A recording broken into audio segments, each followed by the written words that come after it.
This is the lead for our sci-fi drama feature called Shift 27. We're thinking of doing a production in the vein of Children of Men, but set in a more blue-collar kind of environment. So think like a factory, maybe like a paper mill or something like that. And so this story will be a little bit different than other dystopian stories. It's also going to be a story about hope. As we dive into the logline here, you have this world where the protagonist is working at a factory.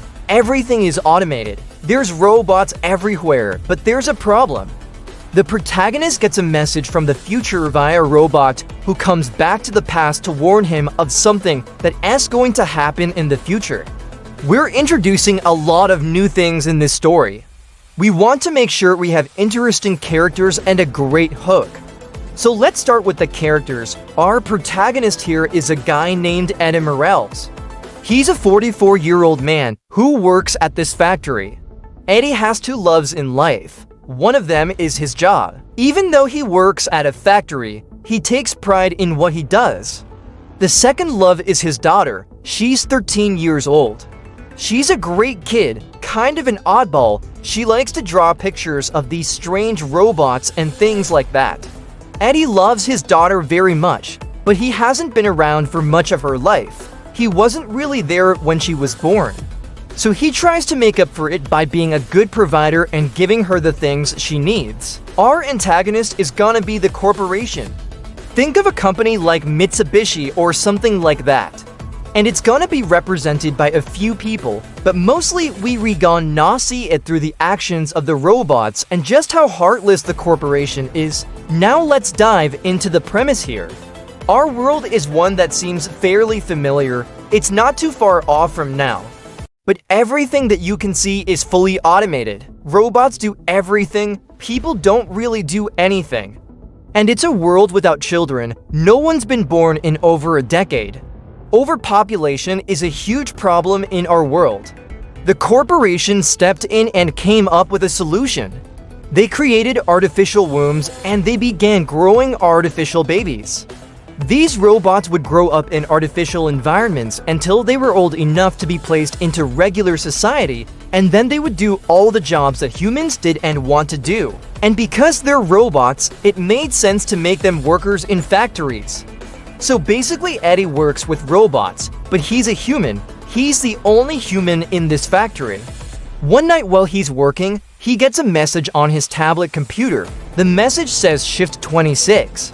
And it's telling him that he's on the last shift before this terrible disaster. He doesn't believe it, but he's just getting started. The next morning he goes into work and he finds out that his name on a board with a big X through it, which means he's been laid off.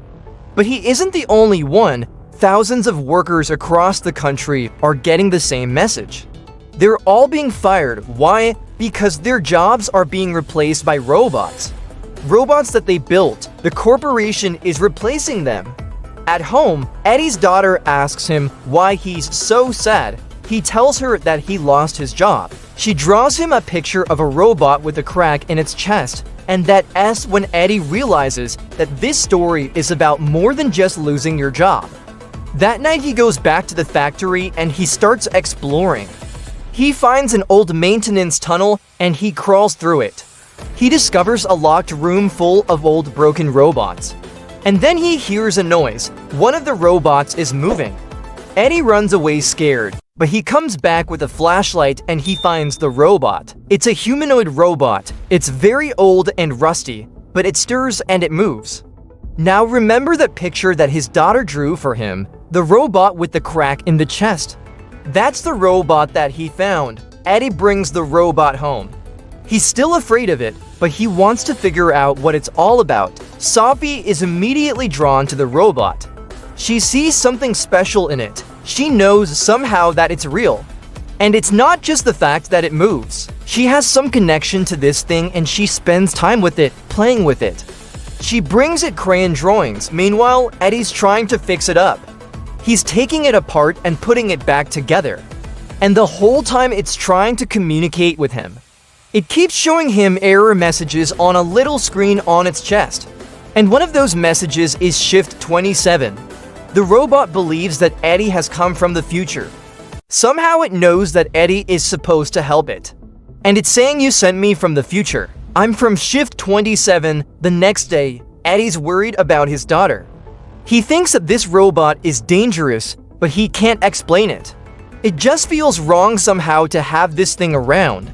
He's also concerned about the mysterious message. Is this robot really from the future? Is there really a shift 27? And if so, what's going on? What's happening on this shift 27 that's so important? Then the robot makes a breakthrough. It understands that Eddie is not from the future. Eddie is from the present. The robot is stuck in a time loop. It keeps dying over and over again, and Eddie is the key to breaking the cycle. As Eddie's getting closer and closer to figuring out what's going on, the robot is running out of time. Its power is draining, it's getting weaker and weaker. Eddie knows that he has to get to the bottom of this and fast. So he takes his daughter and the robot back to the factory. They sneak in and they find the mainframe. The robot knows exactly where it's going. It limps along, slowing down. It's losing power. Its body is drained. Eddie and Sophie race against time. They have to figure out how to stop the loop. The climax of the story will take place inside the mainframe. The robot will reveal to Eddie what's going on. It tells him that it's a gas leak. If the gas continues to leak, there will be an explosion.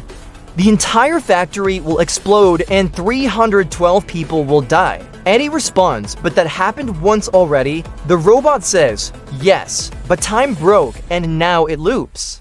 Every time it resets, only she can end it. And when the robot said she, it was referring to Sophie. She's the only one who can stop the loop. Eddie realizes that he has to get her into the mainframe. She's the key to stopping this. The way the system works, it has two inputs. It needs one input in the form of a number code, and it needs another input in the form of a spoken word. The spoken word is supposed to be a counter input. It's supposed to keep the machine from just typing in any numbers. The robot says that Eddie has to type in the code and Sophie has to say the word. The password is printed on the robot's chest, but it's damaged. Some of the numbers are unreadable. Fortunately, the last number is a 7, which is the same as the title of the movie. That's the last number Eddie needs. Eddie and Sophie go to the control panel. Eddie punches in the numbers. It still doesn't work. He's missing 3 numbers. The robot says she must say it. The loop ends with her. Just then Sophie steps forward. She stands at the console and stares at the panel. Her hand hovers near a glowing pad.